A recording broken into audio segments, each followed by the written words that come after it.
Good morning and welcome to Armley Park. Yes, after saying last week that I'm going to make it to the park run here, yeah, I actually made an effort and actually made it.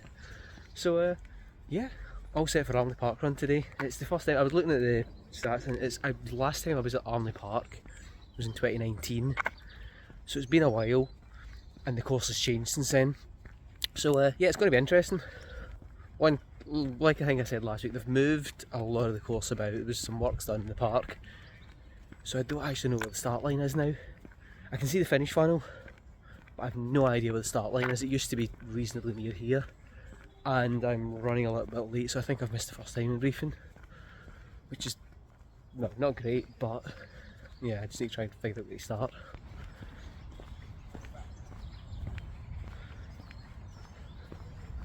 I can see folk walking about, and I can see folk with high vis vests on, so I think I'm walking in the right direction. I mean, there's people running away from me, so I've got time, I think.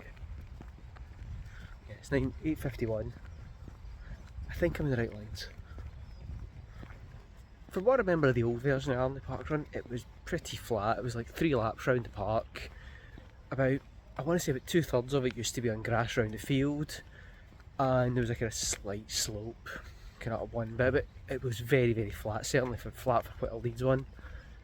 I think what's changed now is you start further down, and rather than go straight onto the field and along, you kind of look back and go through the middle of the playing fields and then back to the far end. So I think there's probably just as much grass, so it should be okay. I mean, it's been dry-ish this week. My normal running trains are fine. It's not a trail park run at all. So yeah, I think other than that, it's just a kind of a tweak to the middle of it. But I've not loaded the course into my phone, or not my phone, my watch. I've not got a Pace Pro set up or anything, so yeah, we'll see how it goes. However, I'm tempted to put the Pace Pro time of 24:34. Let's see if I can do it 3 in a row. I mean, to be fair, I have done the same parkrun time at Crosswatts and Armley in a row before, but that's when I was doing 23:30, so we'll see. I might do that just for a laugh and see if I can do it again. I was walking in the right direction. There's the start. Right, made it to the first times briefing. I know where I'm going roughly now, and yeah, nice and cheery, exactly what the briefing should be. That was good. Yeah, just need to see how I got on now. Been warned, part of the course is a bit muddy, so I'll watch it for that. But yeah, let's see how it goes. Right, I've crossed the line, been scanned in. The whole way round I ran bang on the 24:34, and I was coming up to finish straight.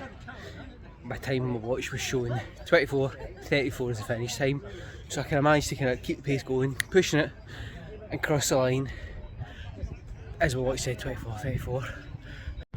So can you explain to me how it says 23:55?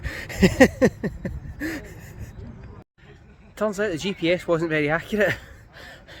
So while I was running the course and my pace was for 24:34, yeah, the actual time was under 24 minutes, and I've done a sub 24 for the first time in a long time. Yeah, I mean, I was pushing it, but pushing it with a view to mid 24s, and I was like, that's going to be a good time. And I mean, at one point the 25-minute pacer was right behind me. In fact, about halfway round it was 10 seconds behind me, so that's why I was judging it. I'm going to be just under 25 minutes. So I don't know what happened in the last lap that happened, but delighted with that. It's a great time. The course here has actually changed quite a bit since I was last here, and I would actually say, if anything, there's probably more running on grass than was originally. I mean, even the finish tunnel finishes on the grass now. Maybe did before, but it feels to go a lot longer on the grass now. But yeah, it's a 3-lap course, bit of tarmac to start, but then you immediately go down, cut off, round the football pitch, and this is how you run between a couple of pitches, back up onto where the course used to be, or the original part of the course, round the field, back along the field, up more grass, and then you rejoin the path. Really, I'd say it's definitely well over 2/3 of it now is on grass, when I think previously maybe just a wee bit under that. But it's one of these ones where today it wasn't too bad, although my trails are quite muddy. However, if it had been like really wet during the week, that course is going to be so boggy. I mean, there was one point at the far corner, the guy did warn us, and it was quite muddy just as you ran across it, so it was one to kind of watch out for. But yeah, a good wee course. It's well worth going. It is pretty flat. I mean, there's a bit of a hill from the start up to where the finished funnel is. That kind of segment you do 4 times because you have to go by it to get to the end. But really it's very, very flat, much flatter than Cross Flats, flatter than Bramley, a lot flatter than Middleton. Maybe Rothwell's the only one that's maybe as flat as, probably flatter actually. But yeah, a good wee course, and quite enjoyed that for the first time in 5 years. And to be fair, the last time I was here I done an under 24 minute time, so maybe in another 5 years time I can come back and do a sub 24 again. Not sure where next week's going to be, if it's going to be more tourism, Cross Flats. I'll figure it out during the week. But yeah, this week I did say, go to Armley. I went to Armley, so maybe I'll look at what else I've not been to in a wee while and see what else I can revisit over the next month or so. But I'm definitely enjoying a lot more tourism this year. It's been quite good. Been a good variety of courses. Well, good luck if you're running, well, on the Sunday or any races coming up or other park runs. Hope you've enjoyed yourself at least. And yeah, let's see what the next one is.